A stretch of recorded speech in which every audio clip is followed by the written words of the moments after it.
ಸಮಯ ಮತ್ತು ಸಂದರ್ಭ ಎರಡಕ್ಕೂ ಎಷ್ಟು ವ್ಯತ್ಯಾಸ ಎಂದರೆ, ಸಮಯ ತುಂಬ ಜನರನ್ನು ಪರಿಚಯಿಸುತ್ತದೆ, ಸಂದರ್ಭ ಜೊತೆಗಿರುವವರ ನಿಜವಾದ ಮುಖವನ್ನು ಪರಿಚಯಿಸುತ್ತದೆ. ಯಶಸ್ಸನ್ನು ಬಯಸದ ವ್ಯಕ್ತಿಗಳು ಈ ಜಗತ್ತಿನಲ್ಲಿ ಯಾರೂ ಇಲ್ಲ. ಇಲ್ಲಿ ಎಲ್ಲರಿಗೂ ಗೆಲುವು, ಯಶಸ್ಸು ಬೇಕು. ಹಾಗಂತ ಇದು ಸುಲಭವಾಗಿ ದಕ್ಕುವುದಿಲ್ಲ. ಅದಕ್ಕಾಗಿ ಸಾಕಷ್ಟು ಶ್ರಮ ಬೇಕಾಗುತ್ತದೆ. ಈ ವ್ಯಕ್ತಿಯಲ್ಲಿ ಈ 3 ಗುಣಗಳಿದ್ದರೆ ಯಶಸ್ಸು ತಾನಾಗಿಯೇ ಹಿಂಬಾಲಿಸುತ್ತದೆ. ಅಂತಹ ಗುಣಗಳು ಯಾವುವೆಂದು ನೋಡೋಣ. ಬದುಕಿನಲ್ಲಿ ನಾನು ಎಂದಿಗೂ ಸೋಲಬಾರದು. ಸದಾ ಗೆಲುವು ನನ್ನದಾಗಬೇಕು. ಗೆಲ್ಲುತ್ತಾ ಗೆಲ್ಲುತ್ತಾ ನಾನು ಯಶಸ್ಸಿನ ಶಿಖರವನ್ನು ಏರಬೇಕು ಎಂಬ ಆಸೆ ಎಲ್ಲರಲ್ಲೂ ಇರುವುದು ಸಹಜ. ಆದರೆ ಯಶಸ್ಸು ಖಂಡಿತ ಸುಲಭವಾಗಿ ಸಿಗುವುದಿಲ್ಲ. ಯಶಸ್ಸಿಗಾಗಿ ಸಾಕಷ್ಟು ಪರಿಶ್ರಮ ಬೇಕು.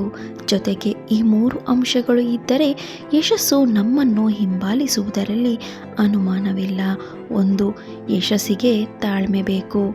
ಮಾಡಿದ ಪ್ರತಿಯೊಂದು ಕೆಲಸವೂ ಉತ್ತಮ ಫಲಿತಾಂಶವನ್ನೇ ನೀಡುವುದಿಲ್ಲ. ಕೆಲವು ಪ್ರಯತ್ನಗಳು ವಿಫಲವೂ ಆಗಬಹುದು. ಯಶಸ್ಸು ಇಂದಲ್ಲ ನಾಳೆ ಸಿಕ್ಕೇ ಸಿಗುತ್ತದೆ. ಅದಕ್ಕಾಗಿ ತಾಳ್ಮೆಯಿಂದ ಇರುವುದು ಮುಖ್ಯವಾಗುತ್ತದೆ. ತಾಳ್ಮೆಯ ಪ್ರತಿಫಲ ಎಷ್ಟು ಸಿಹಿಯೋ ತಾಳ್ಮೆಯ ಆರಂಭ ಅಷ್ಟೇ ಕಹಿಯಾಗಿರಬಹುದು. ಪ್ರತಿಫಲದ ಸಿಹಿಯ ಮಾಧುರ್ಯ ಸವಿಯಲು ತಾಳ್ಮೆಯಿಂದ ದುಡಿಯಬೇಕು. ಪರಿಸ್ಥಿತಿ ಎಂಥದೇ ಬರಲಿ, ನಿಮ್ಮ ಮಾತುಗಳು ಹಾಗೂ ಸ್ವಭಾವ ನಿಯಂತ್ರಣದಲ್ಲಿರಲಿ. ಸಂದರ್ಭಗಳು ಮನುಷ್ಯನ ನಿಯಂತ್ರಣವನ್ನು ಮೀರಿದ್ದು, ಆದರೆ ಮನುಷ್ಯನ ನಡವಳಿಕೆಯು ಖಂಡಿತವಾಗಿಯೂ ಅವನ ನಿಯಂತ್ರಣದಲ್ಲಿದೆ. ಆದ್ದರಿಂದ ನಿಮ್ಮ ನಡವಳಿಕೆಗೆ ನೀವು ಅಂತಿಮವಾಗಿ ಜವಾಬ್ದಾರರಾಗಿರುತ್ತೀರಿ. 2. ಗೆಲ್ಲಲು ಕಲಿಯಿರಿ. ಯಶಸ್ಸಿನ ಪಯಣ ಆರಂಭಿಸಿದ ನಿಮಗೆ ಮೊದಲು ಹಿನ್ನಡೆಯಾಯಿತು ಎಂದಾಗ ಹೆದರಿ ಓಡಬೇಡಿ. ನಿಮಗೆ ಎದುರಾದ ಸೋಲು ಕೆಲಸವನ್ನು ಹೆಚ್ಚು ಶ್ರದ್ಧೆಯಿಂದ ಮತ್ತು ಸತತವಾಗಿ ಮಾಡಲು ಪ್ರೇರೇಪಿಸುತ್ತದೆ. ಸೋತರೆ ಗೆಲ್ಲುವುದನ್ನು ಕಲಿಯಿರಿ. ನೀವು ಮೋಸ ಹೋದರೆ ಜಾಗರೂಕರಾಗಿರಲು ಕಲಿಯಿರಿ. ಸೋಲನ್ನು ನಿಭಾಯಿಸಲು ತಿಳಿದಿರುವ ವ್ಯಕ್ತಿಯು ಗೆಲ್ಲಲು ತಿಳಿದಿರುವ ವ್ಯಕ್ತಿಗಿಂತ ಹೆಚ್ಚಿನ ಯಶಸ್ಸನ್ನು ಸಾಧಿಸುತ್ತಾನೆ. 3. ನಿಮಗಾಗಿ ಸಮಯ ಮೀಸಲಿಡಿ. ಪ್ರತಿದಿನ ನಿಮಗಾಗಿ ಸಮಯವನ್ನು ಮೀಸಲಿಡಿ. ದಿನಕ್ಕೆ ಒಮ್ಮೆಯಾದರೂ ನಿಮ್ಮೊಂದಿಗೆ ಮಾತನಾಡಿ. ನಿಮಗೆ ಬೇಕಾದುದನ್ನು ನೆನಪಿಡಿ. ನಿಮ್ಮ ಆರೋಗ್ಯವನ್ನು ಮೌಲ್ಯಮಾಪನ ಮಾಡಿ.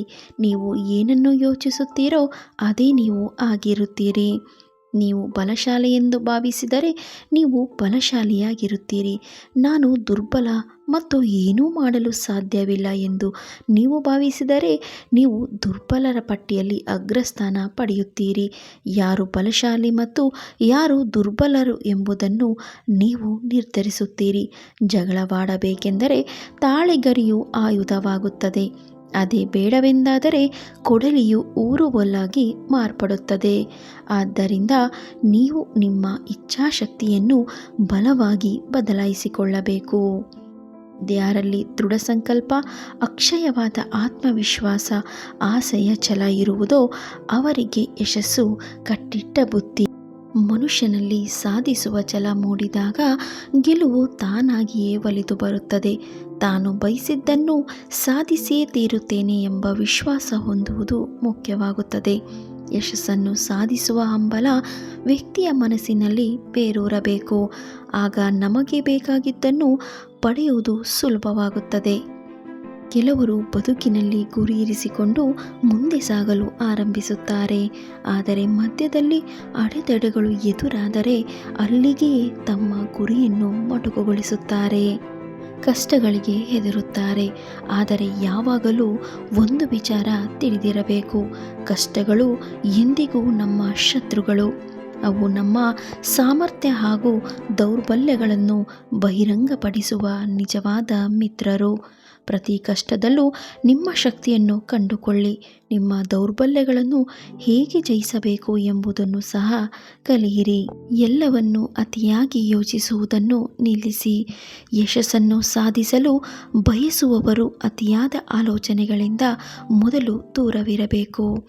ಕೆಲವರ ಗುಣ ಏನು ಅಂತ ಗೊತ್ತಾದಾಗ ನಮ್ಮಲ್ಲಿ ನಾವೇ ಬದಲಾವಣೆ ಮಾಡಿಕೊಳ್ಳಬೇಕು. ನಾವು ಖುಷಿಯಾಗಿ ಇರಬೇಕೇ ಹೊರತು ಅವರನ್ನು ಬದಲಾಯಿಸಲು ಹೋಗಬಾರದು.